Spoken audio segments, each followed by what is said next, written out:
வாகனத்தை நிப்பாட்ட சொல்லுவாங்க, நிப்பாட்டிடுவோம். ஆனால் வந்து சாவியை பறிச்சுக்குவாங்க. அந்த மாதிரி பறிக்கிறதுக்கு போலீஸ்க்கு ரைட்ஸ் இருக்கா அப்படின்னு பார்த்தோம்னா, வாகன பரிசோதனை நடத்தும் போது 100 ml பிளட்டில் 30 ml ஆல்கஹால் இருக்குது அப்படின்னா தாராளமாக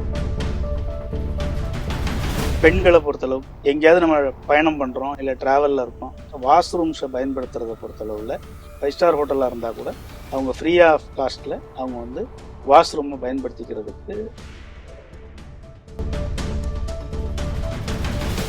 போக்சோ வழக்கில் என்ன ஒரு ஸ்பெஷல் அப்படின்னா, இது வந்து முழுக்க முழுக்க குழந்தைகளுக்கு, பெண் குழந்தைகளுக்கு ஒரு நம்பிக்கை ஏற்படுத்தக்கூடிய விதமாக இருக்குது. குறைந்தபட்ச அவங்கள வந்து என்கொயரி பண்ணக்கூடிய அதிகாரியே எஸ்ஐ கேடரில் இருக்கிறவங்க, சப் இன்ஸ்பெக்டர் ரேஞ்சில் இருக்கிறவங்க தான் இந்த இதை விசாரிக்கவே முடியும். மரண தண்டனை வரைக்கும் கொடுத்து. மகளிருக்கு வேற என்னென்ன சட்டங்கள் நமக்கு என்னென்ன இருக்கு? இப்போ ஆசிட் அடித்தா முன்னாடி வந்து பெரிய அளவில் தண்டனைகள்லாம் கிடையாது. இப்போ வந்து ஆயுள் தண்டனை அல்லது மரண தண்டனை. பெண்களை பின்தொடர்ந்து வர்றாங்க, ஈவ்டீஸ் பண்ணுறாங்க, பின்னாடியே ஃபாலோ பண்ணுறது, அந்த மாதிரி இதுக்கெல்லாம் முன்னாடி தண்டனைகள் கிடையாது. இப்போ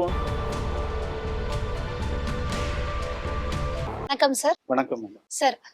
ஒரு மனிதனுக்கு அடிப்படையா இந்தியன் சட்டம் சொல்வது என்ன மாதிரியான இந்திய சட்டங்கள்லாம் ஒரு மனிதன் தெரிஞ்சு வச்சுக்கணும்? இப்போ மனிதன் தெரிஞ்சு வச்சுக்கணுங்கிறத விட இப்போ நடைமுறையில் என்ன மாதிரியான பிரச்சனைகளை இங்கே இருக்கக்கூடிய மனிதர்கள் சந்திக்கிறாங்க, அதுக்கு நமக்கு என்ன மாதிரியான சட்டங்கள் வந்து பாதுகாப்பு வழங்குது அப்படிங்கிறத குறைந்தபட்சம் தெரிஞ்சுக்கலாம். இப்போ நடைமுறையில் எல்லாருமே 2 வீலர் பயன்படுத்துகிறாங்க. 2 வீலர் பயன்படுத்தும் போது அங்கே வாகன பரிசோதனை நடத்துகிறாங்க, அதில் பிடிக்கிறாங்க. அப்படி வாகன பரிசோதனை 2 வீலராக இருக்கட்டும் 4 வீலராக இருக்கட்டும், வாகன பரிசோதனை நடத்தும் போது 100 ml பிளட்டில் 30 ml ஆல்கஹால் இருக்குது அப்படின்னா தாராளமாக உங்களை அரெஸ்ட் பண்ணலாம். அதே மாதிரி ஆல்கஹால் ஸ்க்ரீனிங் டெஸ்ட்னு சொல்லுவாங்க, அதை எடுக்கும்போது அதுக்கு ஒத்துழைக்க மறுத்தாலும் உங்களை இமீடியட்டாக அரெஸ்ட் பண்ணுறதுக்கு போலீஸ்க்கு ரைட்ஸ் இருக்குது. அதே மாதிரி இப்போ வாகனத்தை நிப்பாட்ட சொல்லுவாங்க, நிப்பாட்டிடுவோம். ஆனால் வந்து சாவியை பறிச்சுக்குவாங்க. அந்த மாதிரி பறிக்கிறதுக்கு போலீஸ்க்கு ரைட்ஸ் இருக்கா அப்படின்னு பார்த்தோம்னா கண்டிப்பாக கிடையாது. ஏன்னா நம்ம வாகனத்தை நிப்பாட்டிடுறோம், அவங்க சொன்ன உடனே நிப்பாட்டிடுறோம். அதனால அவங்க என்கொயரி பண்ணலாமே ஒழிய சாவியை பறிக்கிறதுக்கான அதிகாரம் கிடையாது.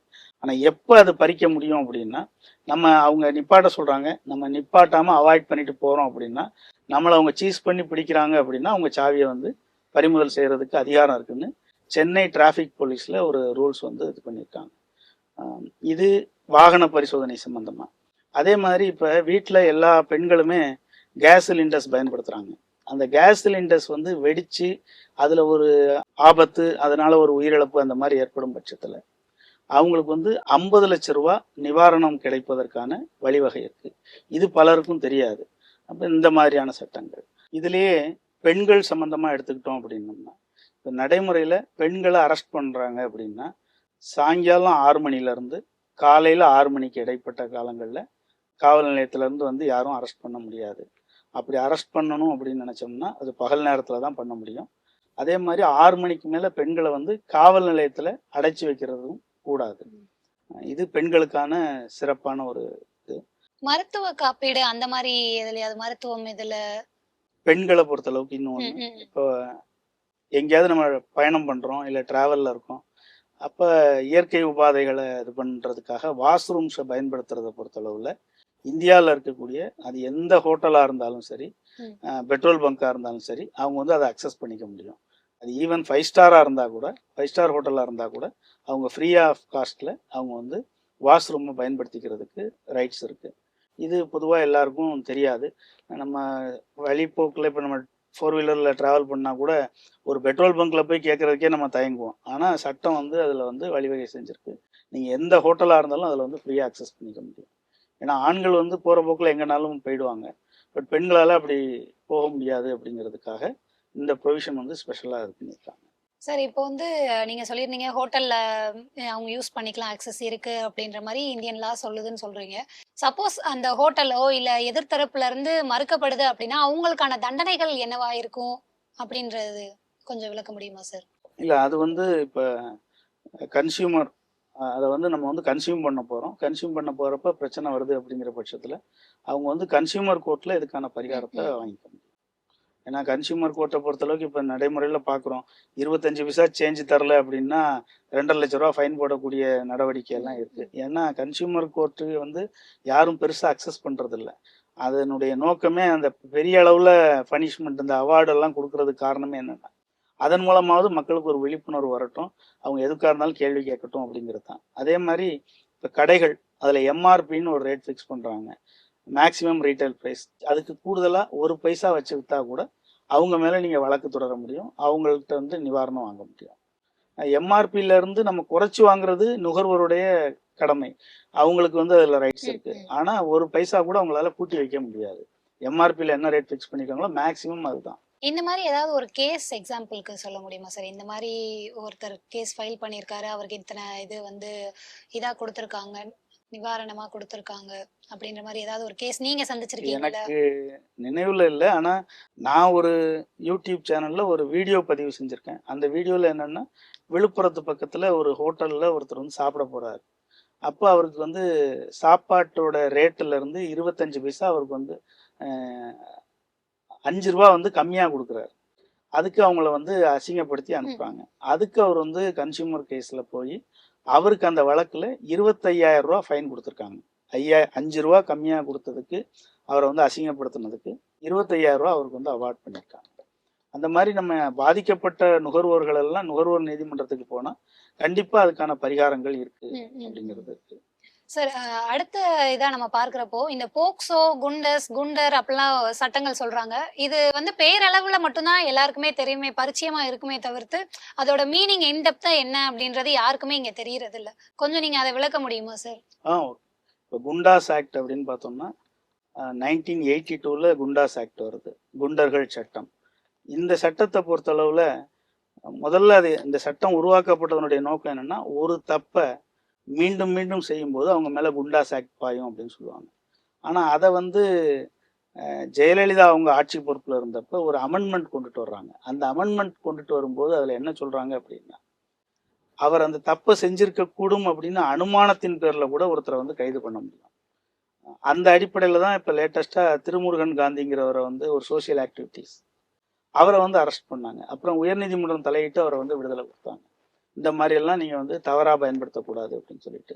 நடைமுறையில் குண்டாஸை பொறுத்தளவுக்கு என்ன அப்படின்னா, ஒரு திருட்டு சம்பவத்தில் ஒருத்தர் ஈடுபடுறாரு அப்படின்னா, அதே திருட்டு சம்பவத்தை அவர் பல முறை மீண்டும் மீண்டும் செய்கிறார் அப்படின்னா கண்டிப்பாக அவங்க மேலே வந்து குண்டாஸ் ஆக்ட் பாயப்படும். இப்போ குண்டாஸ் ஆக்டை பொறுத்தளவில் யார் அதுக்கான அதிகாரி அப்படின்னு பார்த்தோம்னா, குண்டாஸ் ஆக்ட் வந்து நடைமுறையில் இப்போ கிராமப்புற பகுதிகளாக இருந்தால் எஸ்பி அளவில் அதை வந்து விசாரிக்கக்கூடிய அதிகாரியாக இருப்பாங்க. நகர்ப்புறமாக இருந்தால் கமிஷனர் அதுக்கு விசாரிக்கக்கூடியது. அவங்க குண்டாஸ் பண்ணியிருக்காங்க அப்படிங்கிறதுக்கு முகாந்திரம் இருந்துச்சு அப்படின்னா டிஸ்ட்ரிக்ட் கலெக்டர் தான் அதில் வந்து குண்டாஸ் ஆக்டில் அவங்க மேலே ரிமாண்ட் ஆர்டரே பதிவு பண்ணுவாங்க. அதாவது காவல் நீட்டிப்பு உத்தரவு, அதாவது பெயிலெலாம் கொடுக்க முடியாது, நான் பெயிலபிள் அஃபென்ஸ், அதனால பெயில் கிடைக்காது. ஒரு தடவை குண்டாஸில் அவர் கன்ஃபார்ம் ஆகிட்டாருன்னா 1 இயர் வரைக்கும் அவருக்கு வந்து இம்ப்ரிஷன்மெண்ட் வந்து ஆர்டர் ஆகிடும். அப்படி ஆர்டர் ஆகிறதுல என்ன அடிப்படையில் அவங்க வெளியே கொண்டுட்டு வருவோம் அப்படின்னா, இப்போ வழக்கறிஞர்களை பொறுத்தளவு அந்த குண்டாஸ் ஆக்ட் போடுறதுக்கு முன் நிபந்தனைகள்னு சில கண்டிஷன்ஸ் வச்சுருக்காங்க. அதிகாரிகள் என்ன பண்ணுவாங்க, இல்லை கலெக்டராக இருக்கட்டும் இல்லை எஸ்பியாக இருக்கட்டும், அவங்க அந்த ஆர்டர்ஸ் போடும்போது சில டெக்னிக்காலிட்டி ஃப்ளா வச்சுருப்பாங்க. அதாவது இப்போ 15 நாளைக்குள்ளே அவங்க கொடுத்த மனுவை பரிசீலனை பண்ணி உத்தரவு போடணும்னு சொல்லியிருப்பாங்க. அந்த 15 நாள் வந்து கரெக்டாக ஃபாலோ பண்ணியிருக்க மாட்டாங்க. இந்த மாதிரி டெக்னிக்காலிட்டி கிரவுண்டில் ஹெச்சிசிபி வழக்கு வந்து உயர்நீதிமன்றத்தில் போட்டு அந்த அடிப்படையில் மெரிட்டுக்குள்ளே அவர் குண்டாஸ் ஆக்ட் பண்ணாரா பண்ணலையாங்கிறதுக்குள்ளலாம் போகாமல் இந்த டெக்னிக்காலிட்டி கிரவுண்ட்லேயே அவரை வந்து ரிலீஸ் பண்ணிட முடியும். அந்த மாதிரி சில வழக்குகளில் நானே கூட ஆர்டர்லாம் வாங்கியிருக்கேன். போக்சோனா என்னது சார்? போக்சோ எந்தெந்த வழக்குகள்ல உட்படும், யாருக்கு அது சாதகமானது? போக்சோ அப்படின்னா prevention of children from sexual offence act 2012, இதில் தான் அந்த சட்டம் வருது. இந்த சட்டத்தினுடைய நோக்கம் என்னென்னா, பெண்கள், குறிப்பாக பெண்களுக்கான சட்டம், பெண்களுடைய பாதுகாப்புக்காக. இதுக்கு இந்த போக்சோ சட்டம் வர்றதுக்கு முன்னாடி என்ன இருந்தது அப்படின்னா, ஐபிசி, சிஆர்பிசி, எவிடன்ஸ் ஆக்ட், தீங்கியல் சட்டம், இந்த சட்டத்தில் இருந்து தான் அதுக்கான தண்டனைகள் கொடுத்துட்டு இருந்தாங்க. ஆனால் போக்சோ வழக்கு அப்படி கிடையாது. போக்சோ வழக்கில் என்ன ஒரு ஸ்பெஷல் அப்படின்னா, குறைந்தபட்ச அவங்கள வந்து என்கொயர் பண்ணக்கூடிய அதிகாரியே எஸ்ஐ கேடரில் இருக்கிறவங்க, சப் இன்ஸ்பெக்டர் ரேஞ்சில் இருக்கிறவங்க தான் இந்த இதை விசாரிக்கவே முடியும். அது மட்டும் இல்லை, போக்சோ வழக்கை பொறுத்தளவில் அவங்கள விசாரிக்கிறது வந்து யூனிஃபார்மில் வச்சு விசாரிக்க மாட்டாங்க. அதே மாதிரி ஆண் காவலர்களும் விசாரிக்க மாட்டாங்க. கண்டிப்பாக பெண் காவலர்கள் தான் விசாரிக்கணும். 6 மணிக்கு மேல் விசாரிக்கக்கூடாது. அந்த மாதிரியான சிறப்பு சலுகைகள் இருக்குது. அது மட்டும் இல்லை, இவங்களுடைய விசாரணை அப்படின்னு பார்த்தோம்னா டிஸ்ட்ரிக்ட் ஜுடிஷியல் மேஜிஸ்ட்ரேட் முன்னாடி தான் நடக்கும். அங்கே அவங்களுடைய ஸ்டேட்மெண்ட் கொடுப்பாங்க. அது வந்து ரகசிய காப்பு பிரமாணம் மாதிரி பப்ளிக்காக வச்சு எல்லாரையும் கோர்ட்டில் வச்சு இது பண்ண மாட்டாங்க. உள்ளரங்கு மாதிரி ரகசிய காப்பு பிரமாணம் தான் கேட்பாங்க. அதில் கிடைக்கக்கூடிய ஃபைண்டிங்ஸ், அதே மாதிரி ஃபாரன்சிக் டிபார்ட்மெண்ட்டில் தடவியல் பரிசோதனையில் கிடைக்கக்கூடிய ரிப்போர்ட், இந்த ரெண்டுலேயும் அவங்க மேலே அஃபென்ஸ் கிரியேட் ஆகிருக்கு அப்படின்னு தெரிஞ்சால் கண்டிப்பாக போக்சோவில் இது பண்ணுவாங்க. போக்சோவை பொறுத்தளவுக்கு மரண தண்டனை வரைக்கும் கொடுக்கக்கூடுவதற்கான வாய்ப்பு இருக்குது. முன்னாடி போக்சோ சட்டம் வந்து ஆயுள் தண்டனை தான் மேக்சிமம் பனிஷ்மெண்ட். இப்போ வந்து மரண தண்டனையாக அதை வந்து அமெண்ட்மெண்ட் ஆக்ட் கொண்டு வந்து அதை பண்ணியிருக்காங்க.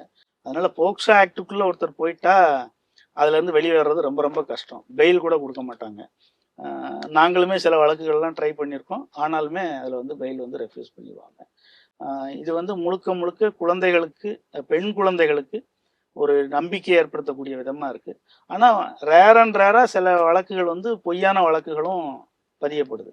அப்படி பொய்யான வழக்குகள் அப்படின்னு கண்டுபிடிக்கப்பட்டால் அவங்களுக்கு, அந்த பொய்யான வழக்கு கொடுத்தவங்களுக்கு 3 வருஷம் வரைக்கும் சிறை தண்டனை கிடைப்பதற்கான வாய்ப்பு. போக்சோக்கு வயது வரம்புன்னு ஏதாவது இருக்கா சார்? போக்சோவுக்கு முன்னாடி வந்து 18 வயதுக்கு கீழ் உள்ள பெண்கள் அஃபெக்ட் பண்ணப்படணும் அப்படின்னு சொல்லியிருந்தாங்க.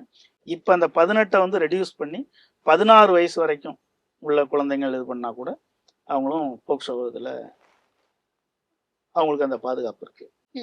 சார், இப்ப பார்க்கிறப்போ வயது வரம்புன்னு பார்க்கிறப்போ மைனாரிட்டிஸ் நிறைய பேர் வந்து போதைப் பொருள் இந்த மாதிரி இல்லீகலான ஆக்டிவிட்டீஸ்ல ஈடுபட்டு இருக்காங்க.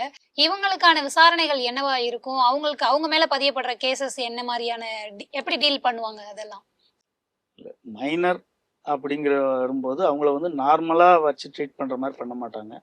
அவங்கள வந்து சிறார் நீதி சிறைச்சாலைகள் இருக்குது, ஜொனைல் கோர்ட்ஸ்ன்னு சொல்லுவாங்க. அங்கே தான் அவங்களுக்கு விசாரணை நடக்கும். அதன் அடிப்படையில் அவங்கள வந்து நார்மலாக இருக்கக்கூடிய பிரச்சனைக்கே கூட்டிகிட்டு போக மாட்டாங்க. அங்கே சீர்திருத்த பள்ளி மாதிரி தான், அது ஒரு ஸ்கூல் மாதிரி தான் இருக்கும். அங்கே தான் அவங்களுக்கு வந்து தண்டனை எல்லாம் கொடுப்பாங்க. என்ன மாதிரி கேசஸ் ஃபைல் பண்ணுவாங்க சார்?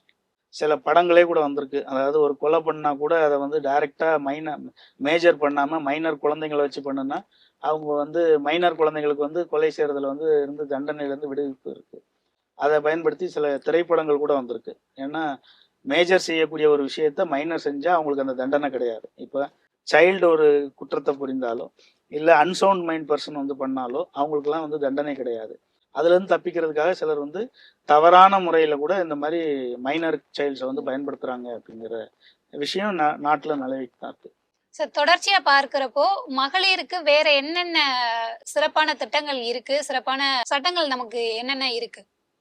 இப்போ பெண்கள் வந்து ரொம்ப பாதிக்கப்படுறது இந்த ஈவ் டீசிங், இந்த ஆசிட் அடிக்கிறது, அந்த மாதிரி சில விஷயங்கள்லாம் இருந்துச்சு. இப்போ ஸ்டாலினோட கவர்மெண்ட் வந்து ஒரு 5 மாதத்துக்கு முன்னாடி ஒரு மசோதா நிறைவேற்றம் பண்ணியிருக்காங்க. அதில் வந்து இப்போ ஆசிட் அடித்தா முன்னாடி வந்து பெரிய அளவில் தண்டனைகள்லாம் கிடையாது. இப்போ வந்து ஆயுள் தண்டனை அல்லது மரண தண்டனை. முன்னாடி வந்து ஆயுள் தண்டனை வரைக்கும் தான் மேக்சிமம் பனிஷ்மெண்ட். இப்போ ஆயுள் தண்டனை அல்லது மரண தண்டனை விதிக்கப்படுவதற்கான வாய்ப்பு கூட இருக்குது அப்படிங்கிறத பார்க்கலாம்.